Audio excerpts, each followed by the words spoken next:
প্রিয় ভাইয়েরা, ঈদের নামাজ আমরা যেহেতু বছরে 2বার আদায় করি, তো নামাজ পড়তে গেলে আমরা মিস্টেক করে ফেলি, তাকবীরগুলো সুন্দর মতো আদায় করতে পারি না। তো আজকে আমরা শিখব যে ঈদের নামাজ পড়ার নিয়ম। প্রথমে নিয়ত করতে হবে, এরপরে ঈদের 2 রাকাত নামাজের প্রথম রাকাতের নিয়ম।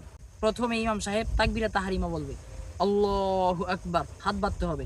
এরপরে সানা পড়বেন, সুবহানাকাল্লাহুম্মা ওয়া বিহামদিকা ওয়া তাবারাকা ইসমুকা ওয়া তাআলা জাদ্দুকা ওয়া লা ইলাহা গায়রুক। এরপরে ইমাম সাহেব দ্বিতীয় তাকবীর বলবে, আল্লাহু আকবার, হাত ছেড়ে দিবেন। এরপরে তৃতীয় তাকবীর বলবে, আল্লাহু আকবার, হাত ছেড়ে দিবেন। এরপরে চতুর্থ তাকবীর বলবে, আল্লাহু আকবার, হাত বাঁধতে হবে। এরপরে দ্বিতীয় রাকাতের নিয়ম, দ্বিতীয় রাকাতে রুকুতে যাওয়ার আগে অতিরিক্ত 3টা তাকবীর বলবেন, আল্লাহু আকবার, হাত ছেড়ে দিবেন।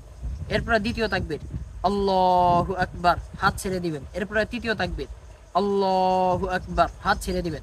এরপরে চতুর্থ তাকবীর বলে রুকুতে চলে যাবেন, আল্লাহু আকবার।